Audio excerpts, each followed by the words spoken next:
Hello, everyone. My name is Frank Anthony, and welcome back to Let Me Be Frank. This is episode 28. I like to add a little fun thing at the beginning now. Well, not fun, I guess, but just like some acknowledgments. Like last week, I was talking about my least favorite number. Mhm. This week, we're going to talk about how my hair looks like a hurricane, like pushed it back, but I kind of did that on purpose because, well, I want to grow it out, Mhm. and two, I usually will do my hair up if I spike it or whatever, but then I forget I have to put headphones on, Mhm. so then it just fucks it up anyway. So I'm like, well, I'll give it this like Hurricane Sandy look and it'll like push it back.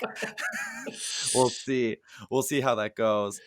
Yeah, so we have another special guest this week. We have a returning guest from he was on episode 24, and I'm so happy he wasn't scared to not come back.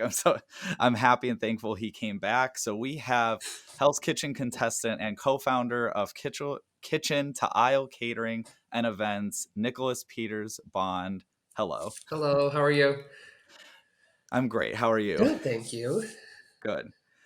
So, with frankly speaking, which is going to come up a little bit later but not too later, we're going to talk about you want to stay tuned, we're going to talk about the new Netflix movie called The Prom. We're going to talk about some social media stuff involving the LGBT community, more specifically the gay community, and we're also going to talk about some gay dating standards, Mhm. so be on the lookout for that. There's also going to be a couple listener questions towards the end that we'll Nice. get to also answer together. One more thing, to a disclaimer that sometimes I forget to say at the beginning of videos, so I had to write it down. Some things that are said here today are strictly opinion. I also like to encourage people to do their own research and form their own thoughts that way.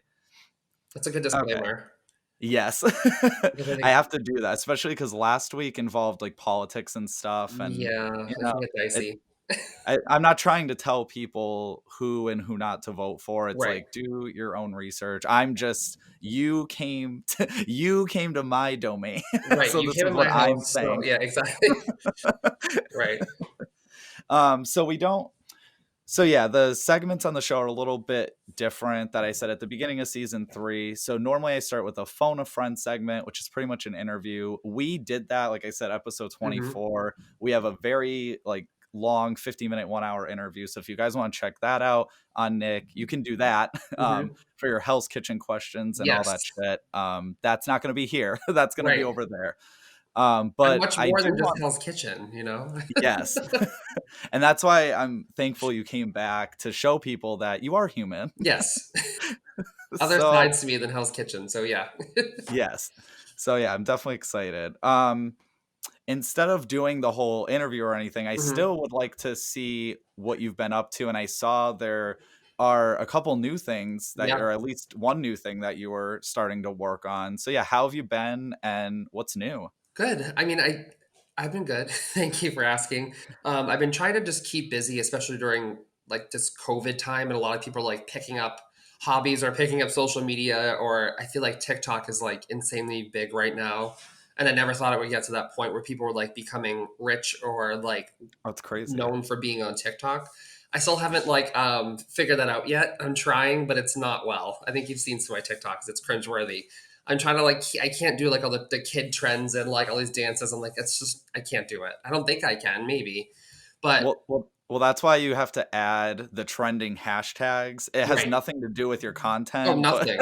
Yeah, but you gotta pray that it that gets someone sees recognized. it. Yeah. So lately, I feel like in the beginning when I first posted videos, now I only get like 100 or so views on each video, and I don't know if that's for a specific reason. But I used to get way more, but now I get less. So who knows?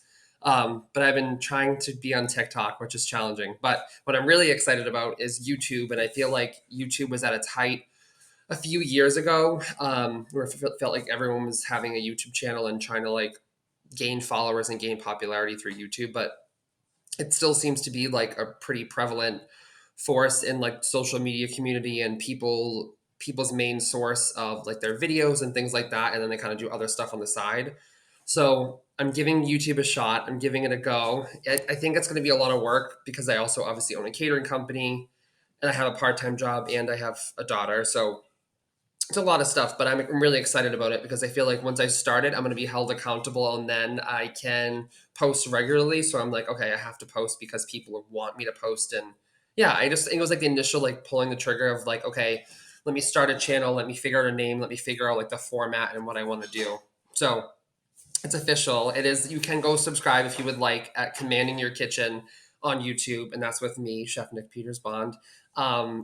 We obviously will dive into some Hell's Kitchen content, whether it be like recipes from Hell's Kitchen or like dishes that I've made on the show. Because I feel like there's still people are still interested in Hell's Kitchen. Like I recently have gotten a lot of Instagram followers and messages from people from the Philippines, which I never thought that would happen, but I guess it Wow. just ended there. That they got it really late, so they just ended the All-Star season in the Philippines. So people have been messaging me, which has been really sweet.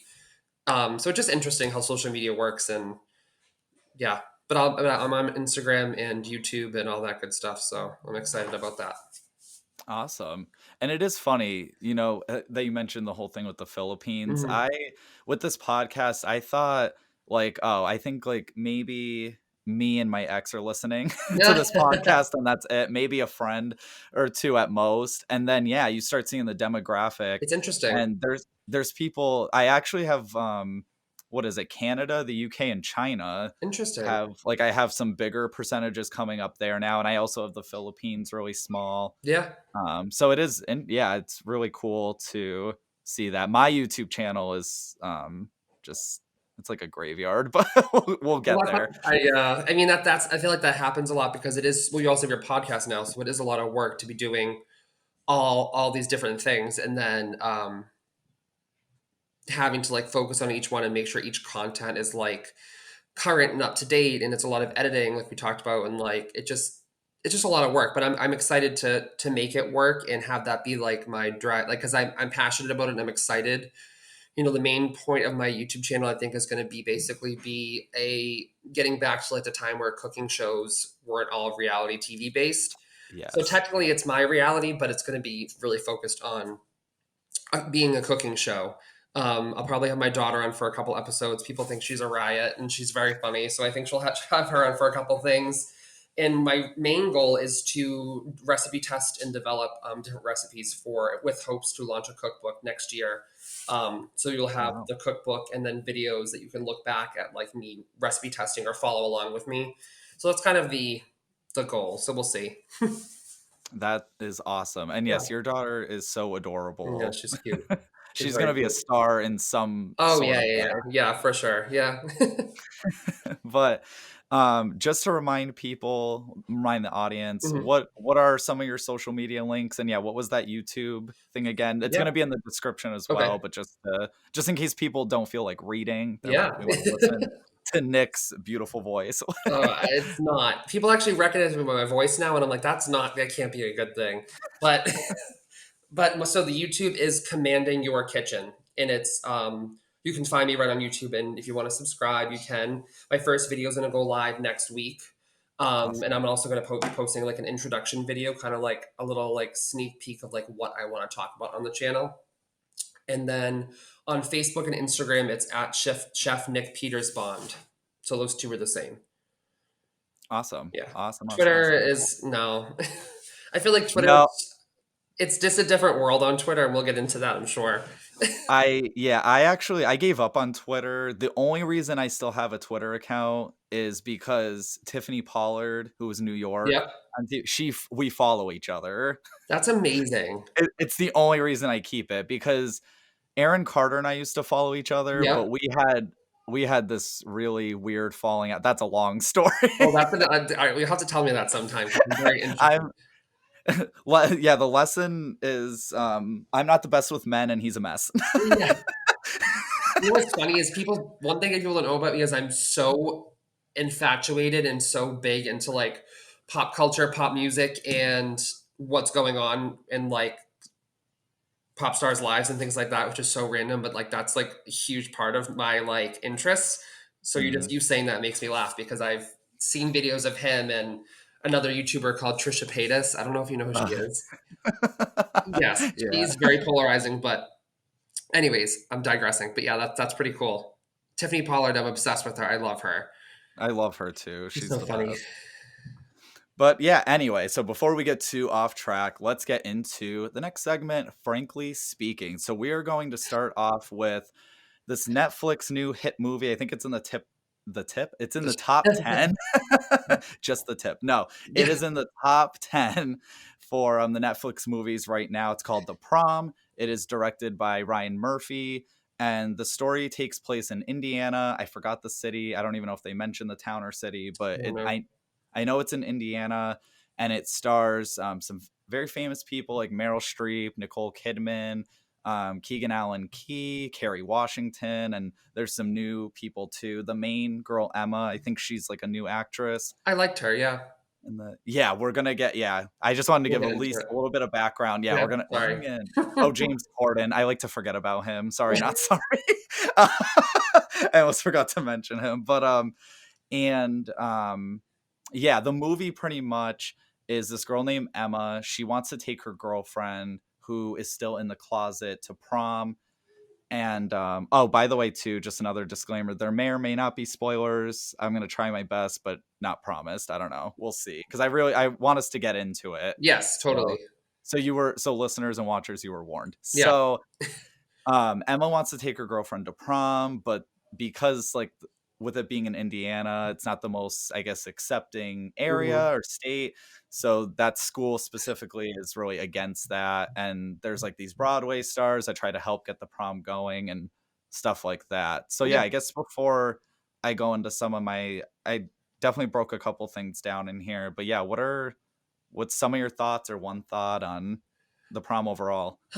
It wasn't something that I initially was like, I have to watch it. I think it was more of like things I was seeing and hearing on Twitter, and more so than any other social media platform that were people were really like vocal about it, whether they like loved it or they liked it but they didn't like James Corden, which seems to be the main I guess discussion is that he is a straight male playing a gay character. So Mhm. that seems to be a polarizing topic. To me, I didn't have a problem with it, but I understand why people would be annoyed with it. I kind of just watched the movie for what it was, and then that's why we're here. We can talk about it after. But I enjoyed the movie. Was I like jumping up and down? No, but I also am not like obsessed with musicals. But I went into it with an open mind, and I ended up enjoying it at the end of the movie. But there was some, yeah. I'm sure we can get into like other reasons why it was kind of just like people were feeling some type of way about it. But I thought the cast was really good. Obviously, really talented cast, and I think that also brought viewers in too. Is that they had these big names in this movie.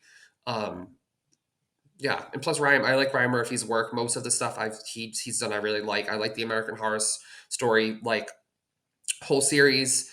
I did watch Scream Queens. I don't know if you watched that by him. That was okay. Um, No, I didn't yet. I forgot to mention too, yeah, he's part of, like, Glee and Scream Yes, Queens yes. and So it's definitely more of the Glee and less of the American Horror Story. It was more of the Glee type stuff, which Glee was great. I think Glee had a good run and served its purpose for a lot of people, and um, yeah, I enjoyed it. yeah, it's interesting. We kinda at least listening to what you were saying, I feel like we kinda feel similar on a lot of things. Mhm. Yeah, I was a huge fan of Glee growing up. Like, now I'm like, "Oh god." Like, I just look at, like, what's going on with all the actors and stuff, like, it's just I know it's insane, really sad. what's happened with that cast, unfortunately, Yeah, but I was a huge fan. I went to a Glee concert I and love it. stuff, I and love it. it was like I didn't pay this amount because it was like $150 for the nosebleeds, and I Wow, remember you had to pay like a minimum of 2 grand to meet them wow. or something, and I was Yeah, like, "Oh, hell no." yeah. That's wild. That's a lot of money. But, I know my friend and I wanna say we fought someone for a T-shirt when they were shooting the T-shirts out or something. Like, "Give me a shirt." And then I got rid of it recently, but but anyway, yeah, so this movie I also went in with an open mind because of the articles about Yeah, James Corden. I'm yeah, I mean, let me be frank. He wasn't when it came to the gay stereotype, he wasn't as bad as I thought he was going to be. yes. I thought he was gonna be much worse with, like, certain things they were mentioning, but I do think there could have been, I mean, there was just a lot of LGBT actors out there that could have played the role Yeah, instead. I'm assuming they chose him because he's James Corden and, right.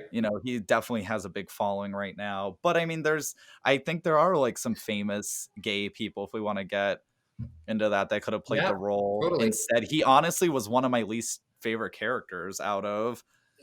Yeah, I agree with that. And I like James Corden as a talk show host. Like whenever I watch his interviews or watch him interacting with celebrities, I feel like it's very natural and it's very funny and it's like he can have banter with celebrities back and forth that a lot of hosts don't have. He's just Mhm. a little more casual with his interviews, which I like. But I do think that there could have been other actors in his place. And I did like the other. Well, they didn't really specify if is his name Andrew Rannells. Is that how you say his name? Rannells. The other gay character. Ramos. They didn't specify if he was gay or not in the movie. I don't Mm. think. Um, but I like him as well. I mean, he could have played the role. I mean, there's like I don't know. I guess there's other ways you could go with. I'm curious to see who you think would be good in that role because, like you said, it wasn't like overly stereotypical like how gay men have been portrayed in the past in movies. It wasn't so over the top and so extra as like I feel like in the past it has been. So I did appreciate that it wasn't like in your face, like annoying for us as gay men to see that have be like a stereotype. It's annoying, but it wasn't as bad as I thought it was going to be. Yeah, I honestly didn't even really think about people that could have been in the role instead. Mhm. What just came to my mind, funnily, is that even a word? No, but was Elton John. I don't know like if that Interesting. would have worked, but I just think about because Meryl Streep's like, I mean, I'm not trying to say she's old, but she's on the older side. Yeah, and And I it felt yes. I felt like they were trying to get like older Broadway Yes, like almost people. like there has-beens in the Broadway community, and like they're trying to make Yeah. their careers successful, but it just wasn't working. I think Elton John would have been good. I do. I think that that's kind of the vibe that they were going for. I did feel like James Corden almost looked a little young to be in that role because they made it Yeah. seem like he was like their equal. So he made it seem like he was their equal. But yeah, Yeah, so who was one of your favorite. Oh, I guess this could be a separate this you could kind of split this, I guess. So who was your favorite actor and who was your favorite character? Because I feel like I can't say my favorite character was my favorite actor because people would be like, "What is wrong with you?" And I'll explain that in a second. um, Unless you got to think, then I'll go first. I think I liked Nicole Kidman's character in the way that she like was. I feel like they didn't dive in deep enough with some of the character development, especially Nicole Kidman's character. She's not my favorite actress in the world, but I liked her. I would like to see that dive. They kind of made it seem like she was almost like maternal to the lead character in a Mhm. way, and they kind of showed her like them becoming like friends, and she was like the cool aunt, and she was hanging out with the lead actress, and I like that kind of vibe. I feel like they could have dove into that more. Um, I did find some of the other like some of the other Broadway actors, like Meryl Streep. Yes, she's like legendary and iconic, and she's a great actress, but I almost felt like it was just like like it was too much. That's just my opinion. I do love her, but I feel like adding to the storyline, it was kind of annoying how she was very much all about her, and I get that's what it is. And there was a whole song about like, but this isn't about me. But like, they did make it seem like it was very much about her. Um, and so I thought she kind of overshadowed the lead actress and like the storyline because they really got into like the Broadway characters and the musical production and all of these like songs and dance. But I really feel like it kind of like took away from the story, like the heart of the story with the girl and her girlfriend and wanting to go to prom. And I would have liked to see more character development with Nicole Kidman's character and her and seeing that versus like big theatrical productions of like songs that really didn't help the story, I guess. I don't know if that makes sense. No, it does. And that's the thing. Nicole Kidman, in my opinion, was not in that movie nearly No, enough it was as she should short. have been. Yeah. Or yeah, or Meryl Streep could have been the maternal figure. I don't know. Right. They could have done that differently. Like it Yeah. was weird. It felt like they got this big actress to just stand there. Right. I think Almost I agree. Yeah. just but compared to like yeah, Meryl Streep and James Corden, they were in the movie a lot. Yeah. And yeah. Who was so yeah, who was Oh, or so my wait, favorite character was Nicole Kidman, yeah, only because I feel like whoever played that character, I feel like they could have really dove into that deeper and made it a yeah, little more Angie. emotional, like maternal feeling. I'm trying to think of what. So I guess I really like the actress that played the lead character. I think that she was a really great actress in terms of her like the way she emoted and the way I just thought it was like a sweet story between her and her girlfriend and wanting to go to prom. And the girlfriend was beautiful. I'm not familiar with the actress. I think they're both newer. The couple. So, Ari yeah, so what is it? Joe Ellen Pellman plays Mhm. Emma, which is the Okay, main Emma. girl, Yes. and the girlfriend was Alyssa, and she was played by Ariana DeBose. I guess she was in Hamilton, which Okay, I never she's really really pretty, and I like watched. Kerry She's like a Washington. Broadway actor. Yeah, she's really good, and I like Kerry Washington's also a great actress. I'm not like I don't follow her. A lot of people like watched Scandal. Is that what she I was that she's really known Yes, for? I thought I watched that. she did a great job of being, to put it frankly, a bitch. Like she was such a bitch in this movie, and it's like you don't like her, but that's the whole point is that you don't want to like her. So I think acting wise, I really liked, I would say, Emma and her girlfriend, and then Kerry Washington's character. I think she did a really good job, although it's sad, but I thought she was good. Um, so yeah, I would say Kerry Washington's like in terms of acting, and then Nicole Kidman in terms of like the character that I like, not necessarily the actor. Although I think she did fine, like you said, she just wasn't in it enough. It Yeah, was kind of a I shallow surface of a character, if that makes sense. it does, yeah. I so yeah, that's why I separated them because like absolute favorite actress in this movie or actor was Kerry Washington Yeah, for me. so good. She played Mrs. Green, that was her name, and oh my god, like Yeah. yeah, you just fucking hate her. But then I loved her because of the acting. Yes. It felt so real Yes. with her.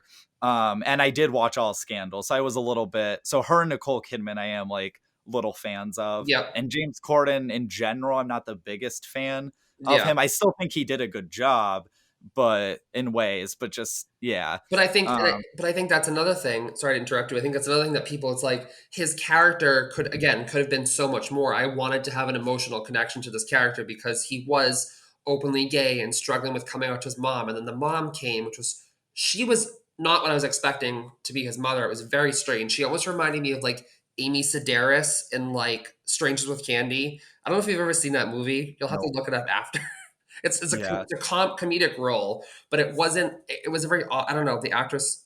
It was just an odd scene. Like I wanted to feel more emotionally connected to it because everyone who is gay or a part of the LGBTQ community has struggled to come out or come to terms with who they are as a person. You're having a straight male play that character, crying and feeling emotional about it, and you're like, well, he's definitely acting because he's a straight married man, which is nothing wrong with. But it would have been nice to see an actual person who's been through that struggle act that out in real life because I feel like it would have been yes. more of an emotional connection to his character because I didn't feel like I had that. It was almost like I didn't mind James Corden in the role. It was almost like I just didn't care about the character, which sounds bad, but I didn't. No, I agree. Yeah. My favorite character, and I also want to say, I was actually surprised at how well the acting was, Yeah, just because of the type of character they were. You're used to this person being all like funny and comedy. right. Was Keegan Michael Key. Yes. So I mean, so my character would have been Mr. Tom Hawkins. I don't know. I don't know. He felt real too, and Yes. he wasn't too over the top It wasn't either. forced. Yeah. And I also think he's so good looking. Like I never really thought about him as like an attractive, like I don't know, like maybe because he was so comedic previously, and I do think comedians can be very sexy, but I also just feel like he's just so funny and like he used to be almost goofy too, but then in this role, I was like, oh, he's like really hot. Like I kind of like I don't know if you felt like that, but I feel like he just got No, me he's and, good like looking. yeah, he's good. He's a really good looking guy, and I think he also did a really good job. It was almost like the characters that weren't in the lead roles were my favorite, or the actors. Do you know what I mean? Yeah, Because it was such an obvious thing to have Meryl Streep as like the lead in the Broadway because she's done Mamma Mia and we know that she's an amazing actress. But it was almost like let's just get Nicole Kidman because she's super famous and we'll get viewers. Like I like Nicole Kidman. I think she's an amazing actress, but I think she needed to be in that role. No, I didn't think definitely. so. But Yeah. So yeah, maybe like the minor characters, honestly, between Carrie Watt, not that they were minor characters because they're amazing actors, but yeah, I agree with you. Both Kerry Washington and then Mr. Thompson, is that was his name? Tom Hawkins was his character Mr. name. Tompkins. I just made miss making characters up. He was really good too, so I agree with you. And the 2 younger actresses, yeah, I thought they were good Yep. too. Yeah, I guess we can touch over so the music, I'm not a fan of the like, I'm kind of into musicals, like, I loved, like, Grease Yeah. and Glee type stuff, and, like, I've been into that stuff, and some of those songs, you just always Frozen and stuff, like, you wanna sing those songs Yes. again and again, like, you love those songs. I did not personally, I didn't love these songs, Right. and if I had to choose a favorite song, it was the "Love Thy Neighbor" song Okay. because of, like, the message Right. with that I thought was really important. Yes. I and that's hard for me because I'm a kind of I'm so obsessed with music, like music and pop culture and that sort of thing. It's like it's hard for me if a song doesn't have like a melody and like a really good chorus or something that I know Yeah. will stick in my head. Like I thought the songs were sweet and cute and like the big productions, but again, I don't think I could name a song without looking it up and re-listening to it. Yeah. And the only one that sticks in my head is the line that they talk about, which doesn't mean it's my favorite because I don't remember really loving the song, was the one about them saying it's not about me because they made a point to make it seem like the Broadway actors were singing because they were trying to revive their career, but it's not about them, it's about her. And like it's like, okay, we get it, you know. Um, but I agree with you, like songs from like Frozen and even like Disney movies and things that are musicals, they just have I don't know like who's writing those songs, but they just have that like replay factor. And it's not even like an annoying, catchy chorus. It's almost just like the song itself is just really well written and performed. And again, I couldn't tell you one song other than that one scene where it was this big production at the PTA meeting that I was like, Yeah. "Ooh, I No. really like this song." But I was vibing, you know, through the movie. In the moment, I liked it, but I'm not going to download the soundtrack. You know what I mean? Yeah.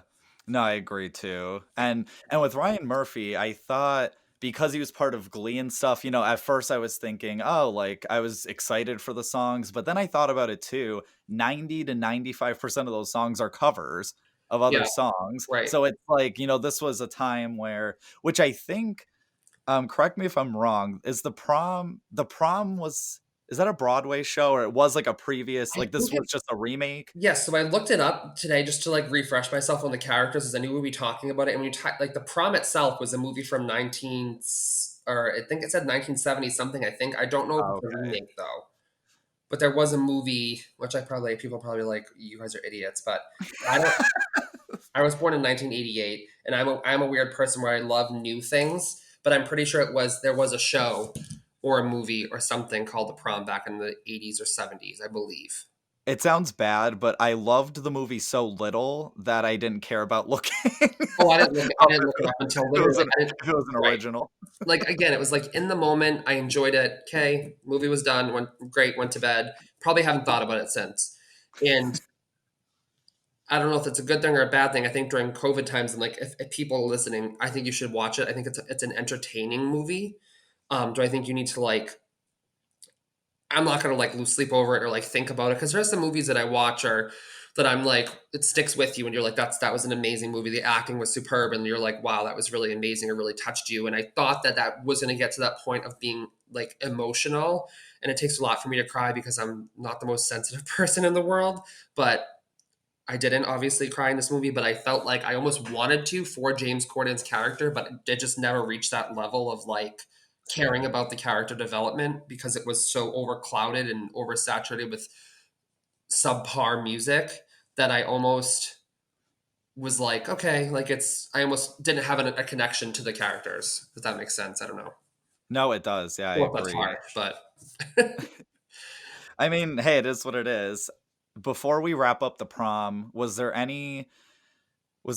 gonna say any scene, but, like, was there any scene, I guess, that you saw as, like, powerful or that did affect you? I know you were kinda just saying, like, it yeah, was hard to connect with, James's character and stuff, it was but hard to connect to him, which I think made it hard to connect to the whole theme of the movie, which was like parental acceptance and like your community accepting you as being gay and it I don't know, the scene where Kerry Washington was talking to her daughter, and that scene was emotional. I mean, I felt something. I didn't cry or feel like, oh my god, this is so sad, but I did feel connected to it because it was powerful moment when, like, without spoilers, but her mother, the interaction with her and her mother, I really enjoyed, whether it be sad or happy. I think their interactions were interesting, and that sort of like development of characters would have been interesting to dive into. And this character was so like kept everything so internalized, and she was just like picture perfect, like pretty sure she was like a cheerleader and hung out with the popular Yeah. girls, and it was like,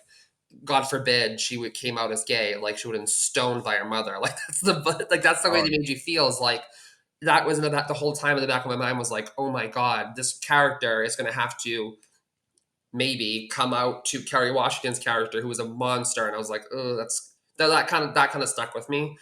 yeah, um same. yeah, so I like that whole like narrative. I like that interaction between them. um Yeah, one of their last scenes too, actually, their last scene together made me tear up more than James Corden's yes, scenes, which I was like, it shouldn't have been that way. when I saw Being that you know what I was going to say, and I don't know why this is. When I saw James's mother, I started laughing. I remember I was like, "Who was that?" Like, I just didn't. It wasn't like, "Oh my god," because they didn't show her before. They weren't like yeah, reminiscing on, like, there wasn't any like flashbacks or pictures of his well, mother, or at least I don't remember if there was. And to clearly, I didn't to care. be completely honest, I thought because like you said, she just kinda came up out of nowhere, I She thought it was in was the the building. same actress as Emma's grandma. Like, I thought it was the same woman, and I was like, "Oh my god, they're related." It's a I twist. love it. It's because, I mean, at least for me, it was because I wasn't invested in his character, because, and I think I shouldn't have read anything prior to watching it, because I think that could cloud your judgment as a viewer with anything. Like, I tend to look at reviews before I rent or watch a movie, because I'm like, well, if literally critics are giving it like 2% on Rotten Tomatoes, and it can't be that great. I don't know if you use Rotten Tomatoes or know that what that Not is. much. I always go on it because it's just so interesting. They basically compile all reviews from a movie, from all, oh, I should say professional reviews. They have like a user rating, and then they have like a viewer rating for us at Critics, home, right? and then they have critics. And a lot of times they don't match up, which I think happens with a lot of movies. But it just is interesting to see prior, like what people are saying about a movie before you like dive into it. Because if it's like it's horrible, don't watch it. I wouldn't have watched it, honestly. But I feel like I got mixed to good reviews, if I remember correctly, from Yeah, critics, not from viewers. okay, yeah. Yeah, one scene that without trying to give too much away, it's gonna, I guess, be a mini spoiler, but I thought a powerful moment was, the last minute location change for the prom. Yes. I thought, the way that Ryan Murphy directed that was very powerful, the Mhm. back and forth, how they would go between the 2, I thought was amazingly done. Yeah. I couldn't Um really, I actually was, that was like, I was not I mean, I wasn't shocked because her character was a monster, but I feel like that was one moment where I was like, it wasn't predictable. I was like, "Oh, damn, that's fucked up." Like, they straight up, Yeah, like, pulled a fast one. And so that was like that, yeah, it hooks you in because you're like, "What's gonna happen now? Is she gonna go to that one or whatever?" And, I kinda wish that had happened, but oh well. and the movie it's 2 hours and 12 minutes, I wanna say. It was yeah, it Too was a long. pretty long movie where yeah, too long. In my opinion, I think I love when musicals and things like that. It's like it's an hour and a half max, because you get your music in, you get the story in, and then I think that they could have probably cut some of the musical notes and focused more on story. But I understand it's literally a musical, so maybe I'm just not a huge fan of musicals. But Well, and one I feel like with musical numbers, they're supposed to advance the plot, especially with right, using yeah, so many, and yeah, all the songs didn't, in I my think opinion, didn't yeah. really do I that. think that's a really good point, and I think that's why people love Glee so much. Well, also Glee was a series, so you had character development in previous episodes, and it builds up to these big musical productions that are super emotional, and things have happened with these characters. Whereas with this movie, it was more like, here are a bunch of cute songs, and we're going to try and stuff. That's probably hard as a director to like make sure you get your story across with still having musical numbers that are like meaningful to the story. And I did feel that they fell short with an emotional connection to the music, because I didn't feel that. But yeah, And yeah, I agree. So, yeah, let's move on to social media okay. and the gays. Boy, us gays. There's yeah, there's probably we probably don't have enough time to talk about this topic in the next, like, Yeah, we could probably go on for hours you know. with it, but yeah, I mean, with social media, I mean, like, and the LGBT community, obviously, physical appearance is everything, Yeah, it's true. unfortunately. Um, yeah, it's such a big focus, and which this topic kind of melts into, and it's funny too um that we're talking about the prom too. I felt like that would be a good addition because it all kind of melts into each other in a Yeah, way. Because there's things we could focus on back to there too. But the gay dating and the social media definitely are two and two. I mean, for example, like dating apps are just huge, especially during quarantine. They probably shouldn't be, right. That probably shouldn't be. considering we probably shouldn't be meeting strangers Right. That was necessarily. PSA, do not meet strangers online during COVID. You don't want to get COVID-19. You don't want to get sick, people. Stay at home.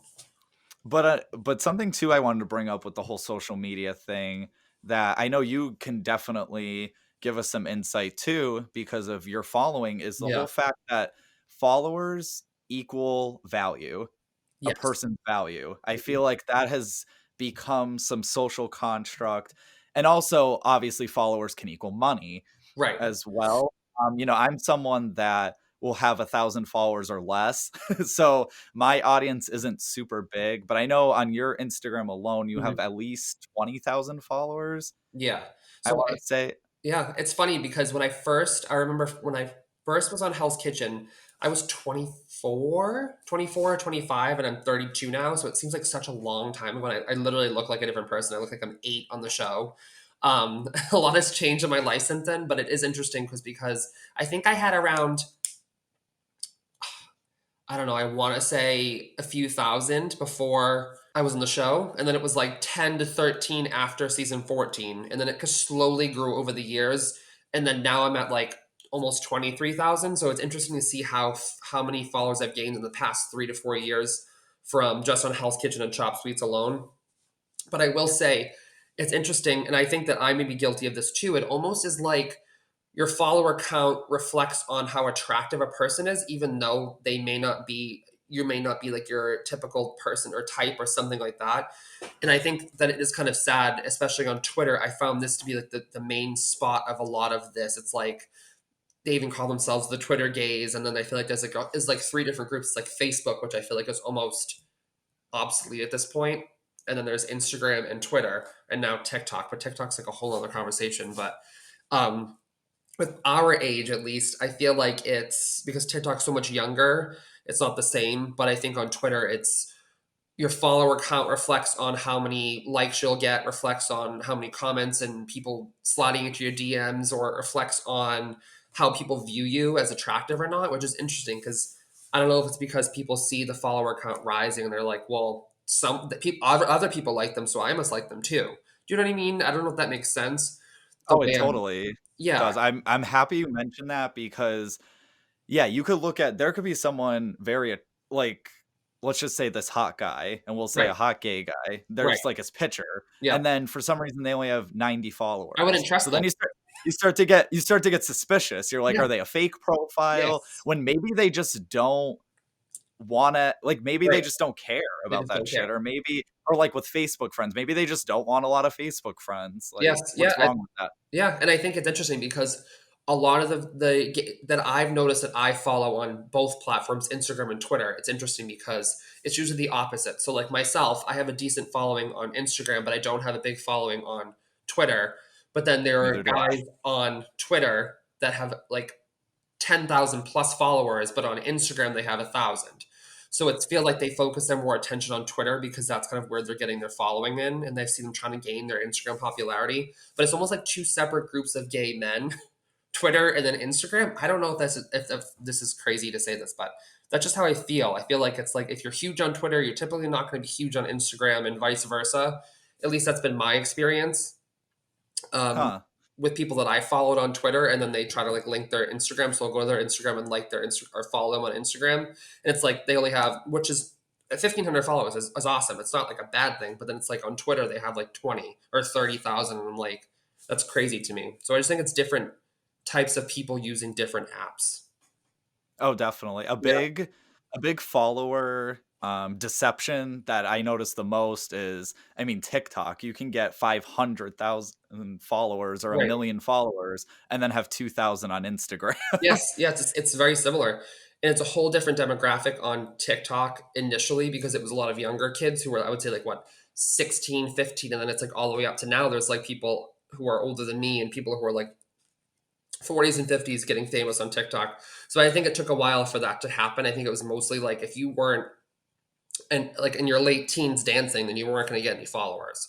And now this whole trend of like grown men and gray sweatpants is like taking over the internet by storm, even though it's been a thing for years. But it's like it's too much because there are people on TikTok doing these dances with no underwear on and wearing sweatpants and flopping their dicks. Can I swear on this channel? I don't want to be like inappropriate. Yeah, no, Okay. fuck yeah. They're like flopping their dicks around and I'm like, okay. And then they have like 3 million views. And I'm like, it's too much. It's too much. Yeah. Well, that's like, it's not a joke I said out loud, but for example, I always ask about, which we're gonna get to, it's the last segment I like to call it the fishbowl, Mhm. which is question, not just, but it's questions from the audience. And I don't really get a lot of questions. I always post about like, oh, send me any questions, like literally anything, just send Yeah. me any like I'm begging for Yeah. crumbs. And then Send me your my question. my joke inside my head is like, send me a question, I'll show you my nipple or something because, like, that's the only way I'm gonna Tell me get a your bunch of question. questions. Yeah.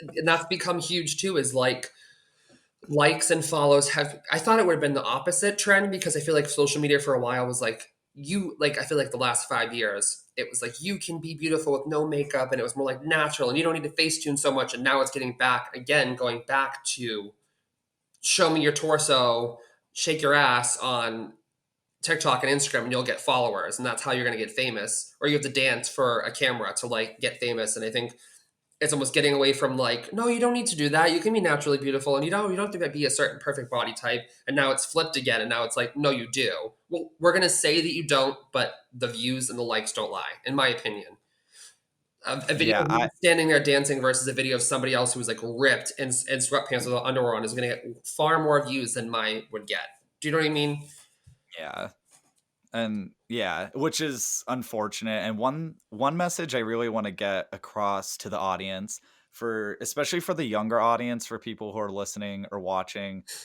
I one trend I'm really seeing on TikTok lately is this whole thing about getting nose jobs, especially for females, for hmm young girls. Don't feel pressured like you have to do that. Like, right obviously, people are gonna do whatever they want what in their lives. I can't tell people what to do. I can't control you can only control your own actions, but yeah don't have other people or these celebrity images or whatever bullshit is out there, whatever bullshit people are trying to feed you. Don't let them try to diminish who you really are. Like if you are truly happy hmm with yourself. Yeah, I feel like it's almost like reaching. It's like, oh well, if I get lip filler, then I'll get more views. Or if I, which it's true because then on my for you page, I can sit here and say like, oh, some grown man who's like shaking his ass on TikTok, I would most likely like that video. Do you know? Do you know what I mean? So I'm part of the problem as well. But it's weird. It's this weird thing on Twitter and TikTok where it's like people are preaching acceptance, especially on Twitter. I've noticed this more than TikTok, but it's like we love all shapes and sizes of people, and these same people are people who are like sculpted, ripped. Which again, that's amazing. You're taking care of yourself. You're working on. I appreciate that. I think that's great. But then at the same time, it's like, but you're not going to follow or like my stuff. But you're saying everyone's so accepting, but are you really? Do you know what I mean? So it's Yeah, been tricky on Twitter and TikTok to be like to navigate like, well, what kind of content should I even post? And then I find myself thinking about it way too much, I feel like, than I should be. And I'm like, I don't necessarily need to be on TikTok. It's almost like I have too much going on as it is. But I kind of want to break through to that because I could start posting other videos on there, food related. But I'm like, I don't know which lane to go on TikTok because there's so many different trends and things like that going on that it's like, I don't know. I can't navigate it.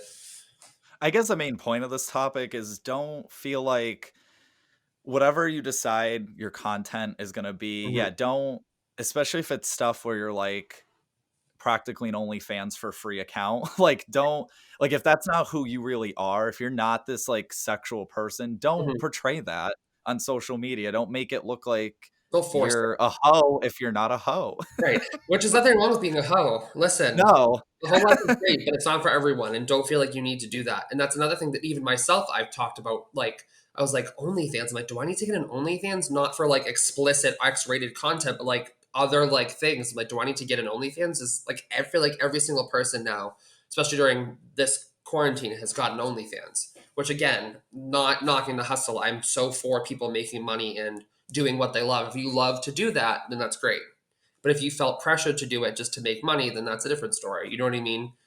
Because there Yeah. are bigger celebrities now who have OnlyFans or are starting accounts where it's like it's not like some other people's ones, but it's showing people like, look at all those views and this money I made. Like I know, again, I'm referring to Trisha Paytas for the second time in this interview, but she has an OnlyFans now, and I watched an interview with her where she talked about her recently. It was like a few months ago. In 1 month, she made $1 million. So she Oh, it was a a month. month. So she I had thought it was a year. videos with this guy who does, his name's like Adam 22. He does like interviews, and I think he has a podcast as well. And his wife, they did a video together, and she was like, yeah, content that has more than one person in it or more, or like collabs on OnlyFans get, she's like, she makes bank, which is so crazy to me that people can make that kind of money off of videos like that. But then again, it's like people are watching, you know? It's funny because her OnlyFans and Bella Thorne's were mentioned in last week's episode and how they Interesting. made, yeah, $1 million in Yeah. such a short amount of Yeah. time.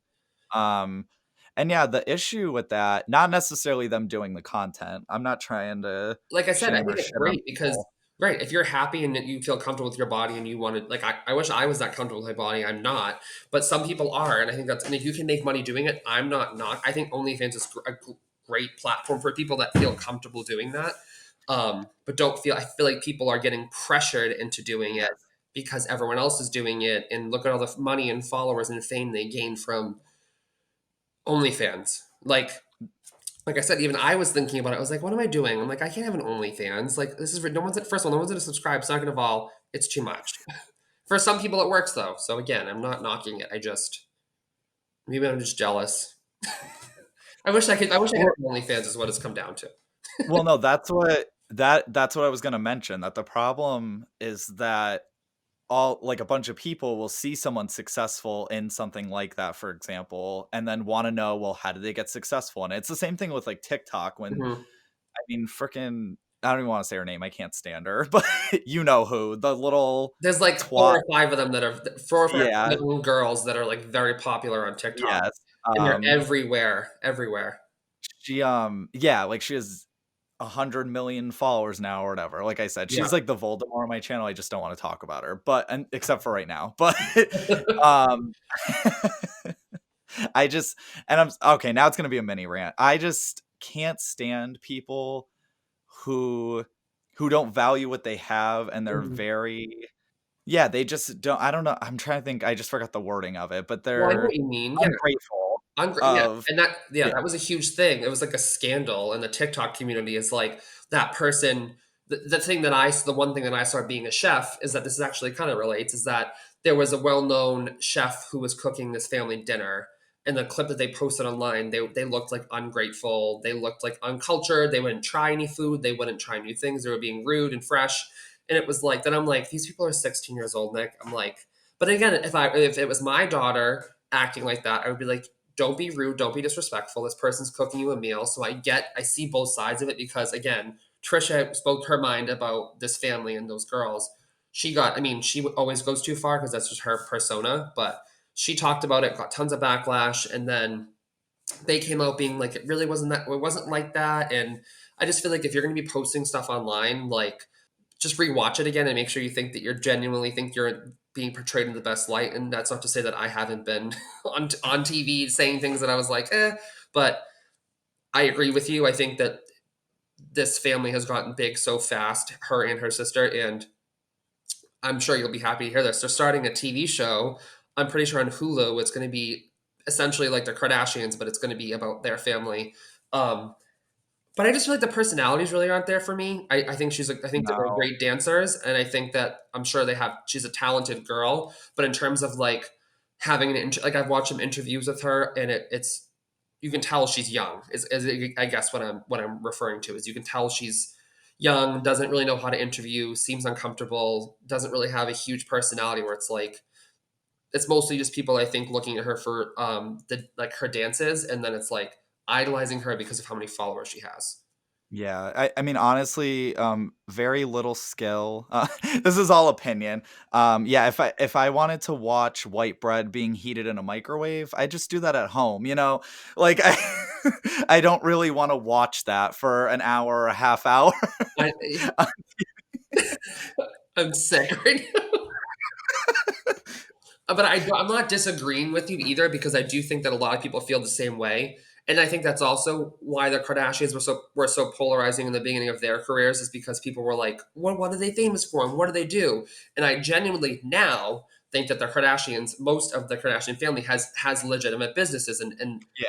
they have to be run by someone. So obviously they're making money because they have businesses now. But obviously, when they first started out, people were like, because it's almost like they came out of nowhere, right? It's like the Kardashians popped up and people were like, oh, this is interesting. Let's see how this family interacts. This is a crazy family, whatever. But it's like they almost came out of nowhere. Yeah. So I feel like I'm feeling similar vibes to this. Is this family is going to be like the next Kardashian kind of thing, and that's kind of where it's going with because the sister now has music released and music videos, and then her herself, she's doing things. But I mean, it's a lot of it's like really random. It's like, and good for her for getting 100 million views for doing trending dances on TikTok. Like, obviously, if I could get it, I'd be like, sweet, let's do some dances. But I can't dance like that. But I can see how she's very polarizing to some people. I think people either love them or they hate them, and it's again reminiscent of some of the reality star families of the past, like the Kardashians and people. I think this is like the new breed of that, in my opinion.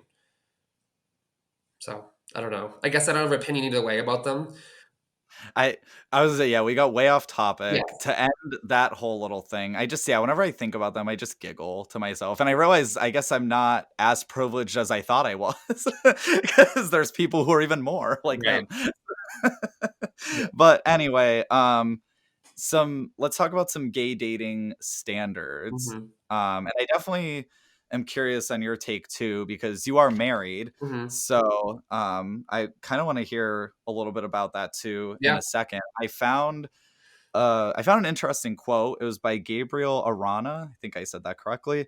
He said, if enough people tell you they're only Oh, I didn't really give like a premise to this. Because one thing I wanted to cover with this topic was you mentioned earlier how people will say like, "Oh, appreciate all like different body types and Right. whatever," and then on a dating profile it says "mask for mask" or Right. "no Right. Asians, Yes. no femmes, no Yes. blacks" or whatever bullshit. So this quote says, "If enough people tell you they're only looking for mask men, you start to think there's something wrong with you." And Right. I thought that was really powerful because I'm guilty of that too, where we definitely start to lose our identities Mhm. in this like dating world, and we almost start to think, yeah, we're not good enough if we're not like the manliest man Right. out there, Right. even being yeah, gay men. Yeah, I think a lot of people do preach that they or preach acceptance, and I think that that's great if they really feel like that. But then the same people will turn around and they won't follow you back on social media, or they won't like your pictures because you don't have a huge follower count, or you aren't the ideal someone's ideal body type. It is interesting because those same people who will say this then turn around and date people who are only masculine and super in shape. And again, then people will come back at me saying, well, they're healthy and you're not being healthy. That's why you're not ripped. It's like there's a lot of different ideals of what's healthy and what's happiness. And I think people need to like find their own personal zen with their bodies, whether it's physical or mental. And I think that we shouldn't be looking at other people's bodies as like, which is I feel like this same topic has been talked about over the years is you don't look at something that's unattainable to your body type and you and your current state of mind. Like I'm sure I could get to a point where I was like, wow, I'm ripped and that's great, but I don't need to be there right now, and I don't aspire to be that. So I think you need to be happy with like your current situation and where you're at in life before you start worrying about attaining someone else's goals. Like I think you need to be like, okay, yeah, sure, I see this actor or this social media influencer, has 2 million followers, takes shirtless pics all the time, is in their underwear, they're an underwear model, which is awesome. But that's not every single person's not going to be able to do that. And I think that's what people forget about, is that that's not going to be you. It could be if you wanted to, but I don't think that necessarily everybody in this world has to be a perfect body type. I don't think it's never going to happen. And I'm not saying you can't get in shape. I guess I mean no one's going to be perfect. The people that do seem perfect to you obviously have their own quirks and things like that that they may not like about themselves. But I guess getting back to the dating, I was single right before I met my husband. It was just the start of like, at least for me, because I was kind of sheltered to the gay world, but it was like Grinder and things like that were like just kind of, at least to me, they were new. They were like starting out new. I don't know exactly when Grinder was launched, but it was back in the day when I had just broke up with my first boyfriend. That was my first experience with Grinder and dating apps, was after that time period. So I want to say that was like 2011. So it was a long time ago, but Yeah. or 2010. But I met my husband on OkCupid, which is a dating app. Ironically enough, he worked for Manhunt and Jacked, which with a company that owns them. Those were two more popular, especially Manhunt was like one of the first like websites for that, not necessarily a dating app, dating, aka hooking up. But ironically enough, we met on OkCupid. So I think that dating apps, especially ones you can, I think I always tell people it is what you make it. So if you're looking for a relationship, great. Say that, you're looking for a relationship. If you're looking to hook up, that's okay too. No one's saying that people can't hook up with each other or have sexual relations with somebody else and it's looked down upon, because it's not. I just think that if people are looking for a relationship, you need to like focus your attention on other things. And I think if you put yourself out there as wanting a relationship, I think then, people will fall in line and will be interested. But I think if you're putting yourself out there as you're like, I want a relationship, but I hook up every time I meet anyone. Um, yeah, I don't know. I don't know if this is making sense. Yeah. But No, it is. When yeah, when you were on the search for your husband mhm, before you had your husband mhm, as a partner or anything or even yeah, talking, and definitely be as honest as, hopefully you'll be 100% honest yeah, because we're not judging you, just a little. No, yeah. but what did you have this idea in your head where you were kind of preferring a more masculine man, or did that not matter? I did. I think I was. I think, I wasn't necessarily being like, I'm going to find a husband, but I almost felt society is almost like, okay, the natural progression of someone's life is, you have a relationship. Then if it goes past a year or 2 years, it's like, well, where is this going?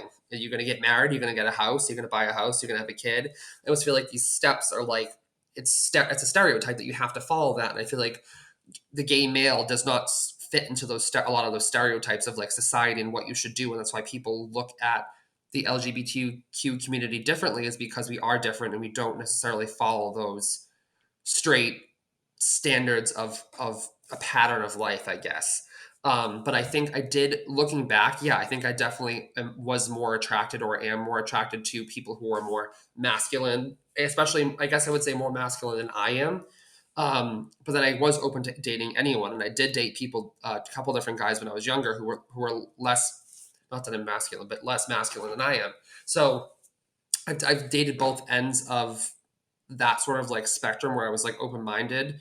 And I encourage people to be open minded, because what you think you want might not be actually what you want or what you need.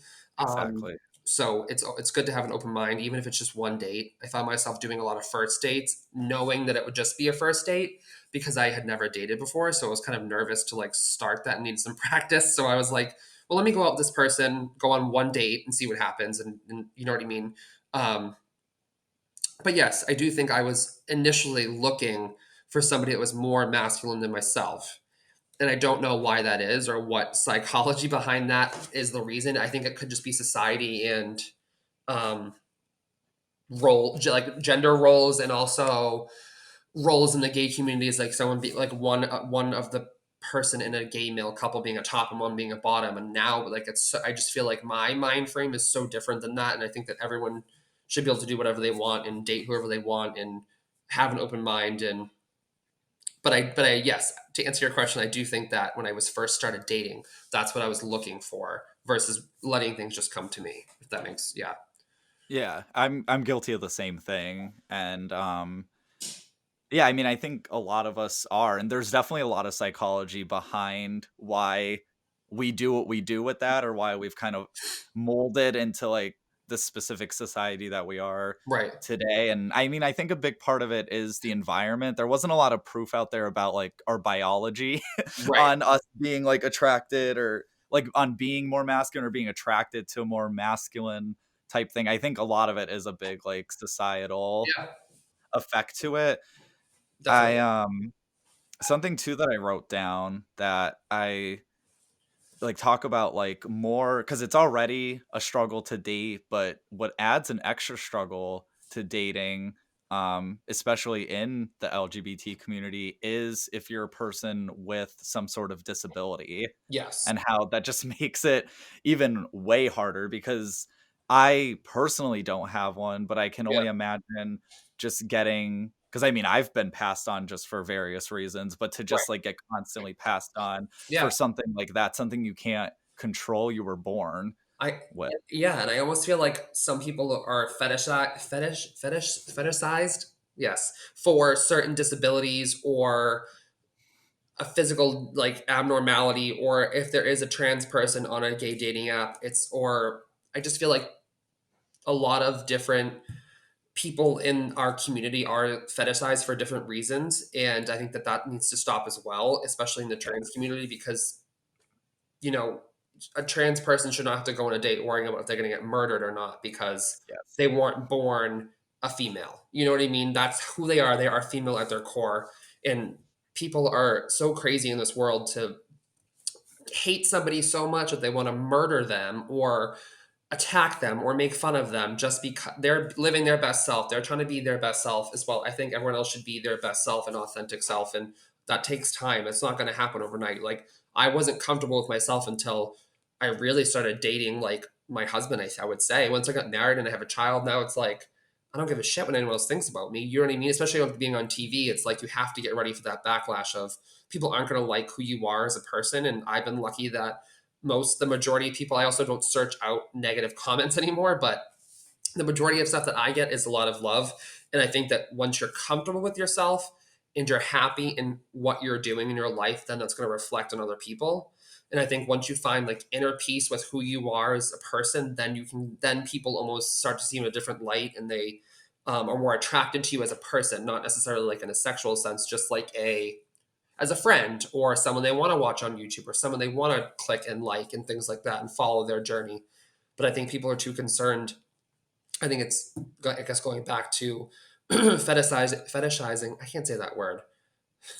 You know what I mean? They Yeah. feel like you said, if you have a physical abnormality or you have a disability or anything that makes you slightly different than like a sculpted Greek god, then you're like looked down upon and you Yes. passed over in the dating community.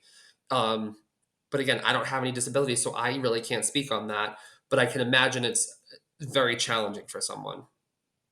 I I definitely want to recommend, it might be a show I talk about on the podcast in the future, but there's a Netflix show called Love on the Spectrum. Okay. It's a very good show. Yeah. People should check it out.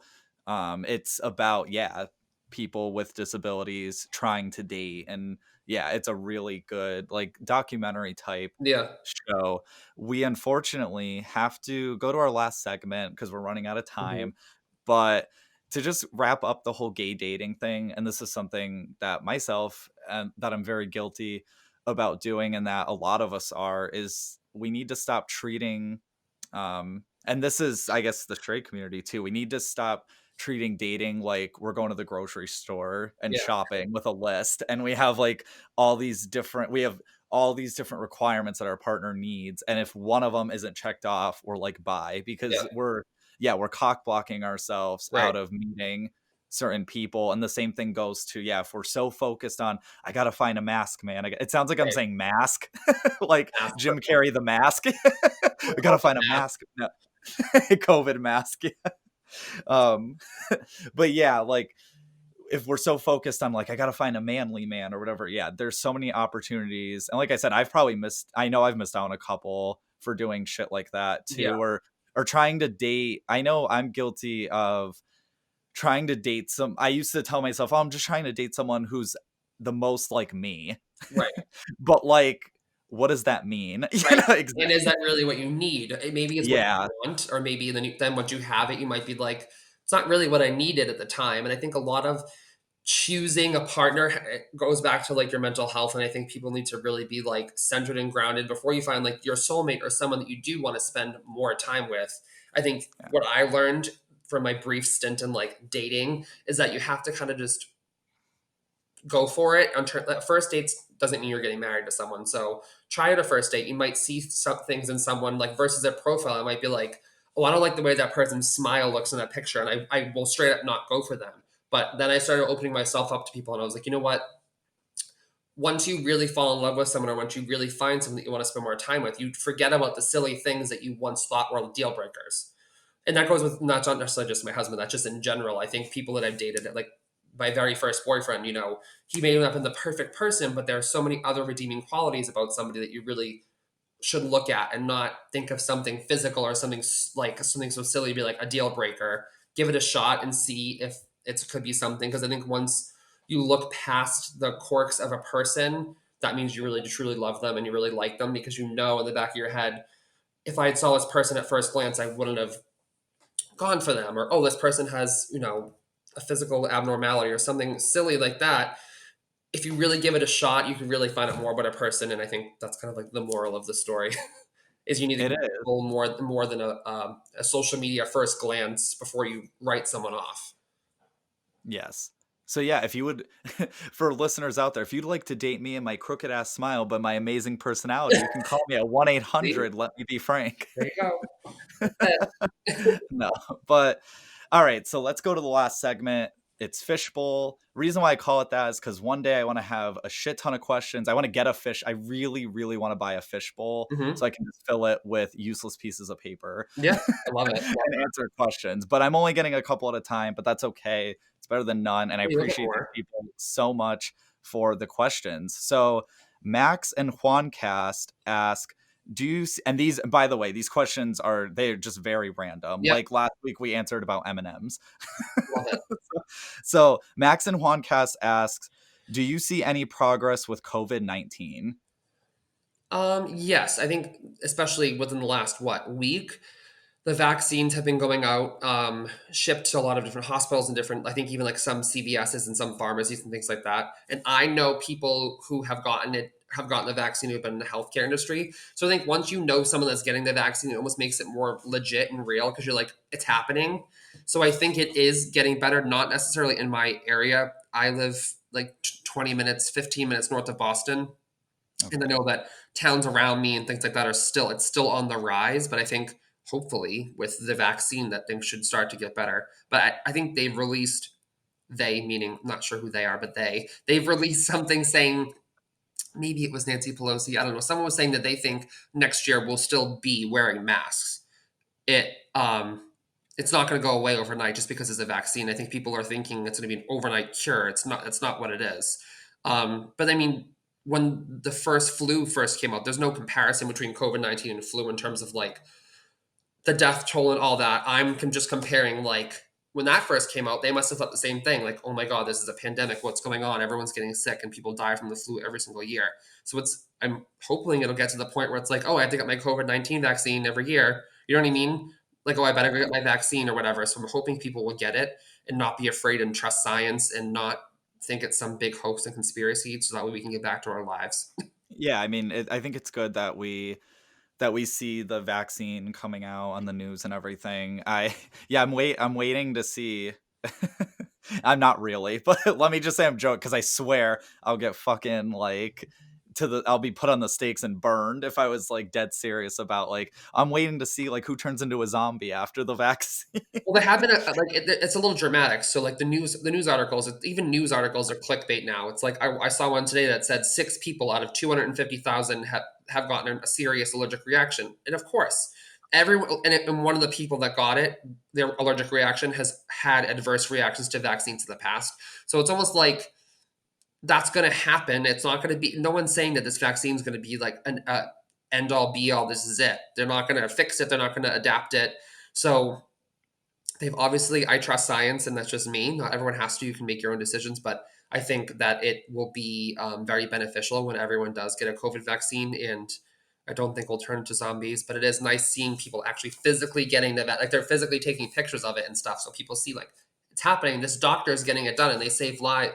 Like, you know what I mean? Like when you look at a doctor, people think medicine and things like that. They don't think like science. But yeah, doctors. If a doctor and these people are getting these done, I trust that they're going to save my life someday. So they could save my life someday or save your life someday. So I highly suggest getting it. But again, this isn't being political. It's more just like my opinion is that I'll get it when it's available, I guess.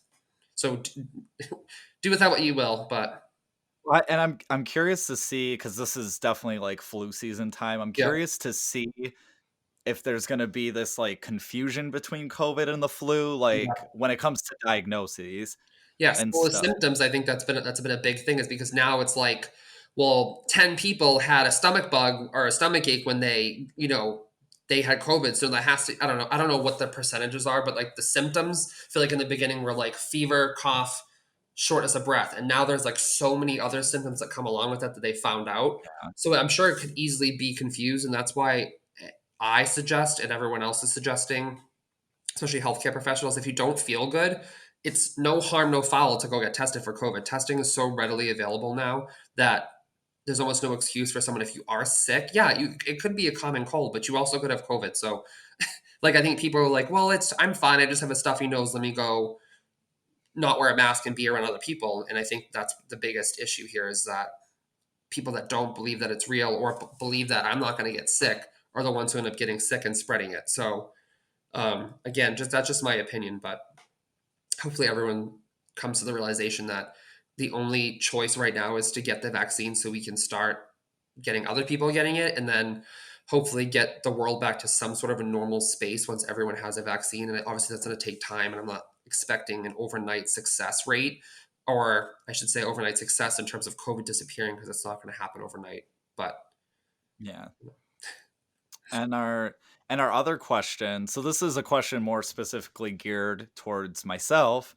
Nature Lab Podcast asks, how did you get into podcasting? So I did a couple special guest appearances on my friend Emmy Morgan's podcast called The Spill Tea, which talked about like certain new movies coming out, a lot of like celebrity gossip type stuff like that. I had guest appearance. I know, for example, one episode I was on, we had gotten into the whole topic of like bisexuality and things. So there would be like different topics like that coming up. So yeah, I guest starred on there, and I had a fucking blast yeah, doing that. And her and we definitely probably could have done a show together yeah, in some sort of capacity, but it's one of those things where so many people, when they want to start something like their own podcast, I feel like the majority of people really want to try to at least do it on their own, or they right, have like their own ideas. And I feel like some of my ideas were going to be a little bit different. I right, kind of had maybe like a different direction yeah, that I wanted to go with the show. And to be honest, too, if you listen to all the episodes of my show, it definitely seems like it kind of already goes a couple different directions. It's still feeling itself out. It's yeah. still questioning its But you know its what? podcast Yeah, orientation.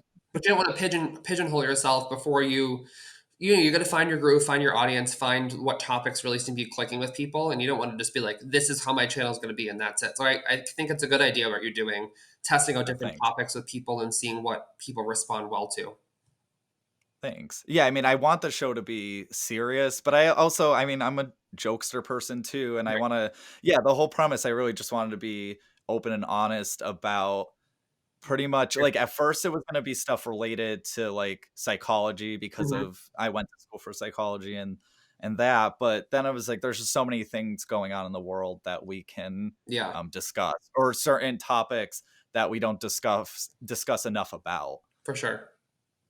But yeah, so Nick, I want to thank you so much Mhm. for being a guest again on the show. Of Thank you so course. much. Thank you for having me again. No problem. And I want to thank today's sponsors. I want to thank John Moon, who does the season 3 music for, or the season three's intro and outro music for Let Me Be Frank. I want to thank my producer, Monica Leigh. And I want to thank each and every one of you guys for listening, for watching, for supporting. If you would like to become a producer or executive producer of the show, all you have to do is click on my Patreon link. If you're on YouTube, you just click it below. It's on my official website too. You just click on that link and you can join either one of the 2 tiers on there. And also, don't forget to pick up some merch. I'm working on new merch. Love it. Hopefully, that will come out eventually. It was supposed to be this holiday. I had to push it back. But yeah, don't forget some merch. So I hope you guys have a super special, awesome day, and bye.